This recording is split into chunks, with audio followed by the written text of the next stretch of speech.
اعوذ باللہ من الشیطان الرجیم بسم اللہ الرحمن الرحیم رب یسر ولا تعسر ساہل علینا یا رب العالمین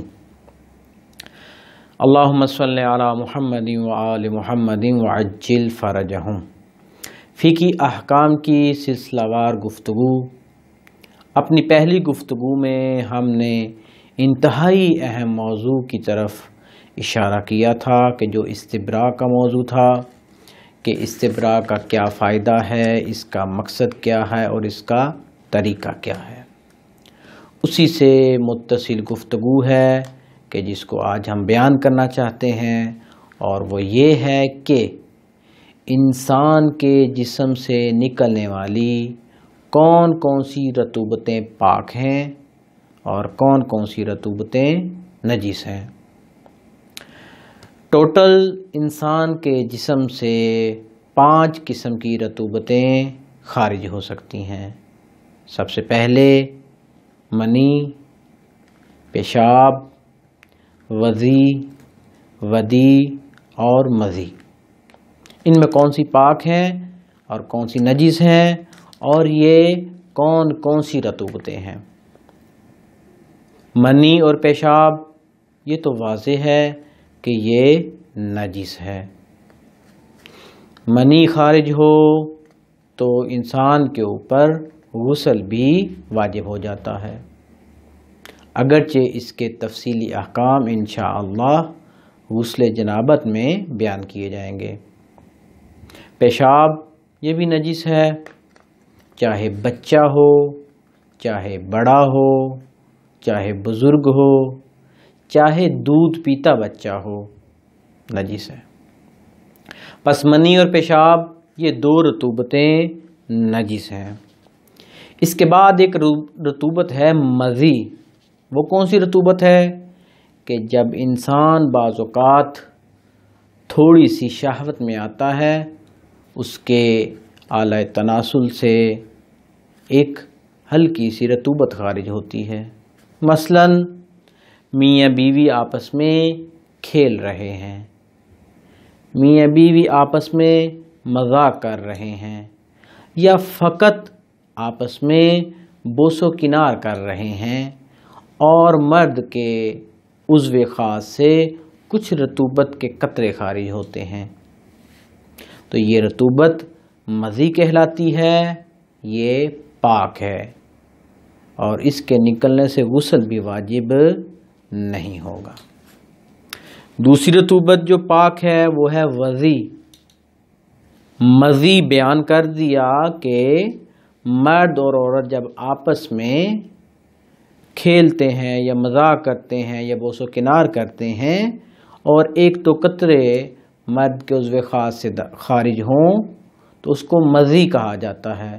یا مثلا نعوذ باللہ، اللہ تعالی ہمیں برائیوں سے بچائے، نعوذ باللہ کوئی بندہ اس کی نظر کسی غلط مووی پر یا تصویر پر پڑ گئی اور اس کے عضو خاص سے 1-2 قطرے خارج ہو گئے، یہ قطرے پاک ہیں اور ان کے نکلنے سے غسل واجب نہیں ہوتا، یہ ہے مذی۔ اگلی رطوبت ہے وضی۔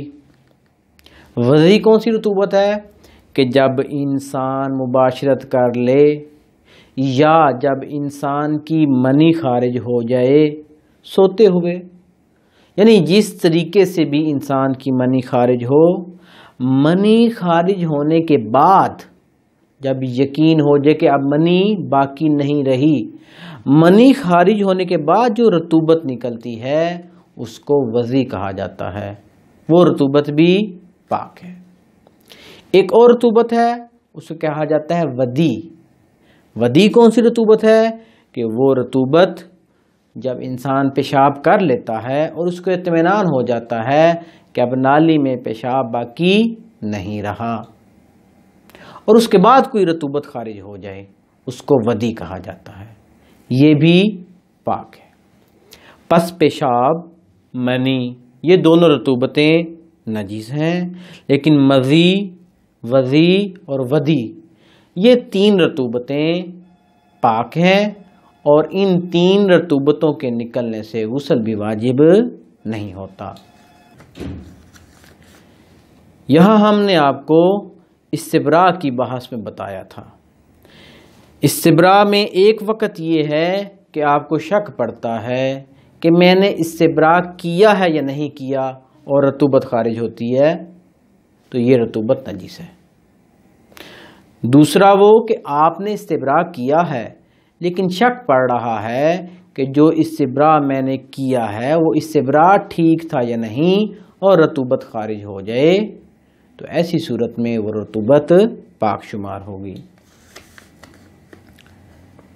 اگر انسان نے استبراء کیا ہو اور انسان کے جسم سے کوئی رطوبت خارج ہو جائے، انسان کو شک پڑ جائے کہ یہ پیشاب ہے یا جو اوپر 3 رطوبتیں ہم نے بیان کی ہیں مزی، وضی، ودی، تو وہ پاک شمار ہوگی۔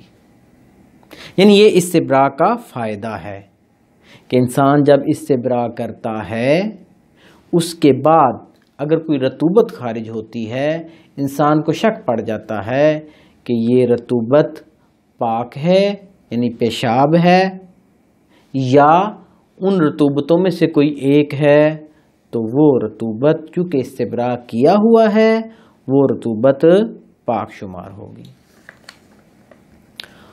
جہاں تک خواتین کا تعلق ہے تو خواتین کے لیے پیشاب کرنے کے بعد استبراء نہیں ہوتا، لہذا جب خاتون پیشاب کرتی ہے اور اس کے بعد کوئی رطوبت خارج ہو، اس کو شک پڑ جائے کہ یہ رطوبت پیشاب ہے یا نہیں، تو وہ رطوبت پاک شمار ہوگی۔